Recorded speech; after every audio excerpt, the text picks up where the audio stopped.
Hi everyone, my name is Chrys. For this video, I am going to do a reading of Hurricane Crimes. Hurricane Crimes was my very first published story, published as an ebook because it's only about 43 pages long. It's available on Amazon and everywhere ebooks are sold. The story is about a woman who finds herself trapped with a man suspected of murder. And if that's not enough, it takes place during a Category 5 hurricane. So there's danger on the outside and danger inside. I'm going to start the reading after Beth sees a car crash into a tree in front of her house, and she goes out to see if the driver is okay. I'm going to be reading from my Kindle, so you might see a little glow on my face. The sky above was a thick, whirling mass of gray clouds. It looked angry. Wet leaves and pine needles blanketed the road, and water flooded the ditches, creating two rivers on either side of the black pavement. Pine trees were bending in every direction as the wind ordered, nearly snapping them in half. She passed one of her neighbor's houses. The mailbox had been ripped from the ground and was nowhere in sight. She trudged on with her shoulders slumped and her head low. Suddenly, a huge gust of wind swept down the road and plowed into her back. She fell. Her knees cracked against the pavement. Rain and dirt soaked into the fibers of her jeans, and the palms of her hands skid over the road. Then a large branch dropped with a rustling thud inches in front of her. She stared at it with wide eyes. The wind flew over her, grabbed the broken branch, and dragged it all the way to the end of the road. Realizing how close she had come to losing her head, she glanced over her shoulder to check for more flying debris, and then shoved to her feet. The elements fought against her the entire way to the car. Her palms were stinging, and her knees felt bruised, but she didn't pause to catch her breath. She peered through the rain-streaked window. The driver was slumped over the steering wheel, unmoving. Praying the driver was okay, she beat her fist against the slippery window.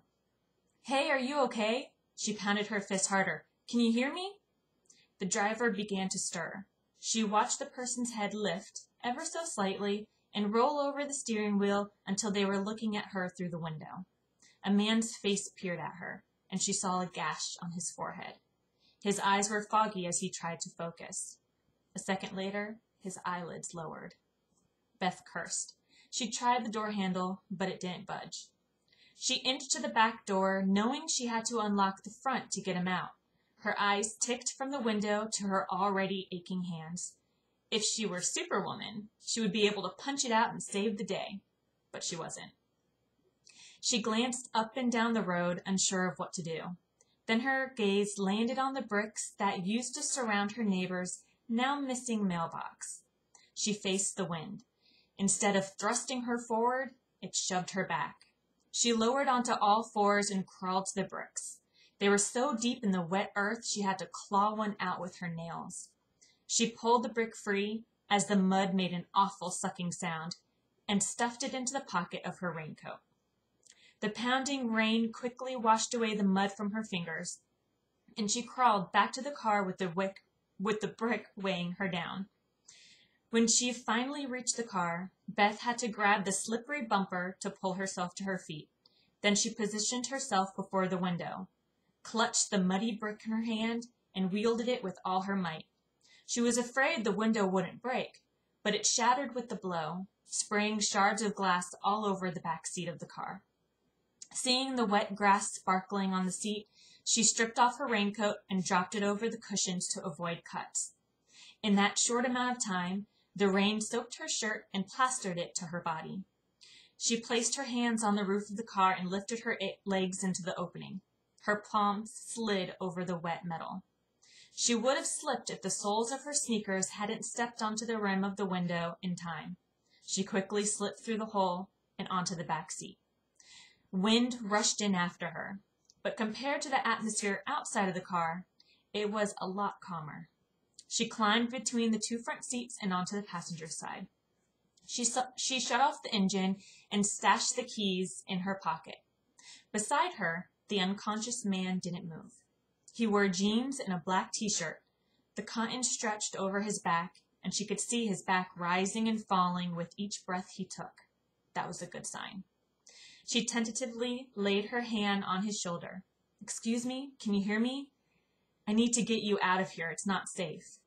To prove it, the car rocked back and forth on its wheels. When he didn't respond, she lightly shook his shoulder to rouse him. He groaned, mumbled something she couldn't understand, and then turned his head to her. His hair was the color of dark chocolate. The gash on his head, where his face had met the steering wheel, looked mean. A bruise was already swelling and coloring his cheek. "Hi," she said. He blinked at her. In doing so, she focused on his eyes and noticed they were violet. She licked her rain-moistened lips. "My name is Beth Kennedy. What's your name?"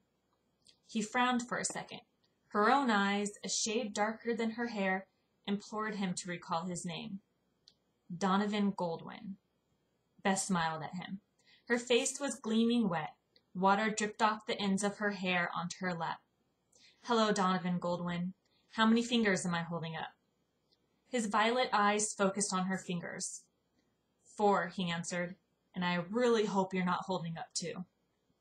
She chuckled. "No, you're right. Can you move?" "I don't know." "I'll help you." She braced her hand on his shoulder and gently pushed him away from the steering wheel. She heard a pained breath hiss between his teeth. "I know you don't want to move, and I don't blame you, but if we stay here, we'll die." She unclasped the seatbelt, eased it carefully away from his ribs, and unlocked the door. "Don't try to get up. I'll be right back." She pried open the passenger's door and jumped out. Muddy water swallowed her feet. Her shoes squished uncomfortably. She had to use her body to force the door shut, and while leaning into the car, she made her way around to the driver's side. With the door open, she squatted down to talk to Donovan. "We're going to swing your legs out first. You'll have to shift your body. Are you ready?" He nodded and lifted his leg out. When his boot touched the asphalt, she slipped her arm around his waist to help him rotate. As he turned, she swiftly lifted out his other foot. Okay, you're going to stand now. I'll help you." She counted to 3. Donovan bared his teeth and growled in her ear as she pulled him to his feet, absorbing most of his weight. She would have fallen straight back if not for the door catching her and holding her upright. Going back to her house took twice as long as it did to get to the car, with the rain flicking her skin and splashing into her eyes, and the vengeful wind yanking her arms and legs, tripping her feet, ramming into her chest, and jabbing her in the face. She endured it all, on top of supporting a full-grown man with a possible concussion. Every step she took felt like 5. After much effort, they finally reached her driveway. She lifted her head to the wind, thinking it was over, but she was wrong. A rock the size of her fist was bouncing down the road at 50 miles per hour. The air caught it and chucked it at her. She braced, shut her eyes, and tilted her head ever so slightly. The force of the hit against her shoulder threw half of her body backward as she cried out in pain. Seeing nothing but blinding white light, she fell to her knees, bringing Donovan down with her. Tears got lost with the rain on her cheeks. Currents of electricity burst from her collarbone to her fingertips. She seethed between her teeth, trying to breathe through the pain. Her shoulder bone was screaming, and her broken skin stung. Rain beat on her back and head. Wind howled triumphantly. Above her, the circling plumes of clouds were turbulent. I'm going to stop there. So if you want to find out what happens, find out if they make it safely into her house and what happens after that, you'll have to read Hurricane Crimes. I hope you enjoyed this. Thank you for watching and listening. Bye.